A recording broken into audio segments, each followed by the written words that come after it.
لاہور کے ایک دبنگ S H O Saif Ullah نیازی کو گولی مار کر قتل کر دیا گیا۔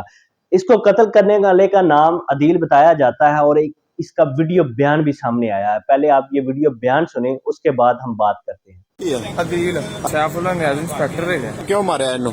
تنگ آئے پہ ڈیلی ماں بہن کنیاں کو گالاں کڈنے تانوں دس نہیں سکتے۔ السلام علیکم، میں ہوں رضوان علی، آپ کی خدمت میں حاضر ہوں اور آپ دیکھ رہے ہیں میرا ڈیجیٹل چینل۔ صرف تلخ کلامی کی وجہ سے قاتل جو وہ بیان اپنا دے رہا ہے، جس میں وہ کہہ رہا ہے صرف تلخ کلامی کی وجہ سے اس کو میں نے قتل کیا ہے اور یہ میرے ساتھ گالی گلوچ کرتا تھا، تنگ آ چکا تھا میں اس کی گالی گلوچ سے، جس کی وجہ سے میں نے اس کو قتل کر دیا۔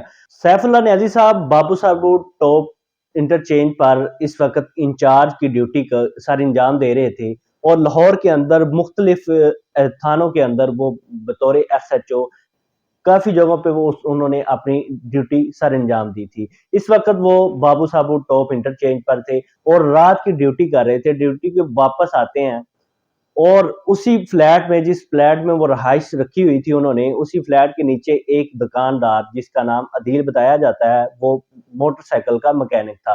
اب ایس ایچ او صاحب اس سے اپنی موٹر سائیکل بھی صحیح کرواتے تھے، اپنے چھوٹے موٹے کام بھی کروا لیتے تھے۔ کبھی کبھار بتانے والوں کا کہنا ہے کہ کبھی کبھار وہ ایس ایچ او کی گاڑی بھی صاف کر دیا کرتا تھا اور کوئی چھوٹا موٹا کام ہوتا تھا وہ بھی کر دیتا تھا۔ اور وہی جو موٹر سائیکل مکینک تھا، اس نے سیف اللہ نیازی کو قتل کر دیا صرف اس وجہ سے، صرف اور صرف تلخ کلامی کی وجہ سے، اور گالی گلوچ کرتا تھا، اس وجہ سے اس نے سیف اللہ نیازی کو قتل کر دیا۔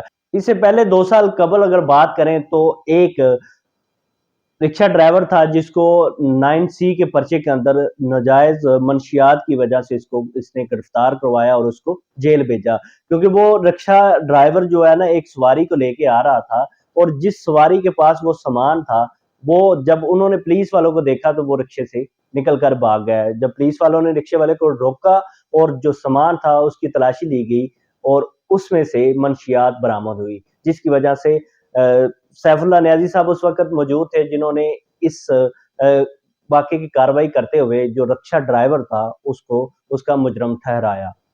اب سیف اللہ اس دنیا میں نہیں ہے، لیکن اس کا کردار جو تھا اور جو ماضی میں تھا اس پہ ہم بات نہیں کریں گے۔ جتنا بھی تھا، جیسے بھی تھا، بڑے عہدوں پر فائز جو افسران ہوتے ہیں وہ بھی کبھی کبھار اپنے عہدے کا غلط فائدہ اٹھا لیتے ہیں۔